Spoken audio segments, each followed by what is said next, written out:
గంగలు తల్లేడు గంగలు కాటిండు మక్కరాజ్యం పోతుండు మల్లయ్య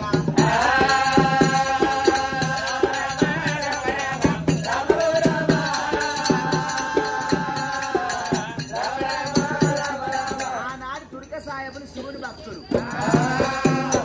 శివ లేచి శివ శివమంత గల్లవారు మల్లన్న పుట్టు ఆరకొమ్మ తీసుకొని పొలిమర కట్ట కట్టిండు మక్క లోపల మల్లన్న సలం వాలేకు సలాం అంటున్నట రే ఇద్దరు కైపు ఆయరే అంటే ఆయన తుర్క రాజులార నా పేరు మలుకు మల్లోజన తిరిసేలే గిన్న ముద్దాపురం నా తండ్రి పేరు జగత్కి ముడిసే జగత్కి రాని ఏం పని ఉందంటే నాయన మా రాజ్యం లోపల కరువు కాలం వచ్చింది నాయన బావుసేరు బియ్యం కోసం 12 ఏళ్ళు మీ దగ్గర కొలువు చేస్తాను వీళ్ళందరూ చేసే పని నేను ఒక్కోటి చేస్తానని మల్లన్న ఏమేమి పని చేసావంటే మోటో కొడతా నీళ్లు పారబెడతా ఇత్తనాలు వేస్తా పంటలు పండిస్తా మల్లన్న ఒకవేళ మోటో కొట్టా పట్టేనా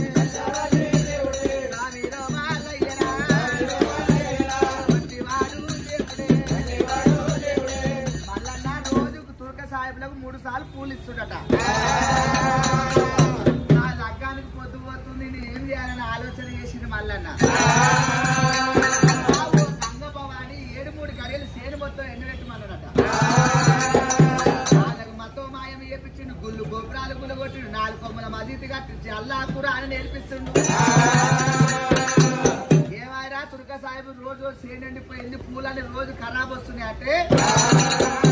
ఆయన తుర్క సాహిబులారా సేనుకు సురుకు దాకింది కర్రా ఉండేవాలే కన్నూరు వేయాలి మక్క లోపల ఈ లింగం ఉండొద్దు కైలాసం పోవాలి ఆ లోపల సయ్యద్ మహమ్మద్ షేక్ పఠాన్ తుర్క రాజులారా 5 కులాలు వేసింది కులం అమ్ముకుంటలేను చేతి అమ్ముకుంటున్నా అన్నాడు ఒప్పించి కన్నూరి వేపించి ఆలికిచ్చి బిర్యానీ వండి ఒకటే కుండల 7 మంది తుర్క రాజులకు భోజనం చేపించి బాగుంది అని 7 కుండలు తిన్నారు సిద్ధు తాగదు సిద్ధు పత్రి నడు తాగేది గంజాయి గుడుగుడు 3 కుక్కలు తాగిపించింది మల్లన్న ఈనాడు కళ్ళు కోట రాదట నిశ వచ్చి కింద పడిపోయింది ఇదే సమయం బాగుందని మొల్లారం కోసిండు సున్నాలు చేసిండు జుట్టు కోసేసిండు ఆడోళ్ళ దగ్గరికి వెళ్ళిపోయాడు మెడలకెళ్ళి పుస్తలు చెప్పిండు అక్క మీరు బుర్కలు లేదు బయటికి రావద్దు 2 పండుగలు బక్రీదు రంజాన్ 2 పండుగలు చేసుకోవాలి ఇది లేని పంటలు 24 పంటలు బండారు కొమ్ము మమ్మీ తీసుకుంటే తురుకోడి కాలు నొక్కినట్టు అవుతుంది సూలమ తీసిండు చిట్కనేళ్ళు కాటు పెట్టిండు రక్తం పోసిండు శాంతి చేసిండు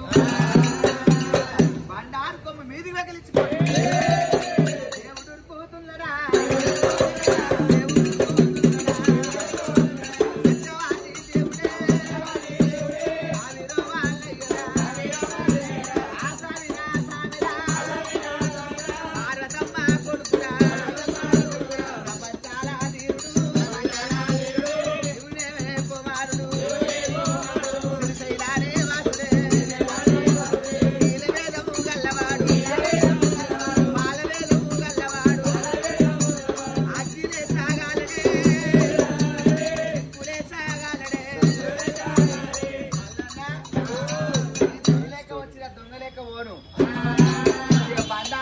మక్క మీద చల్లిండు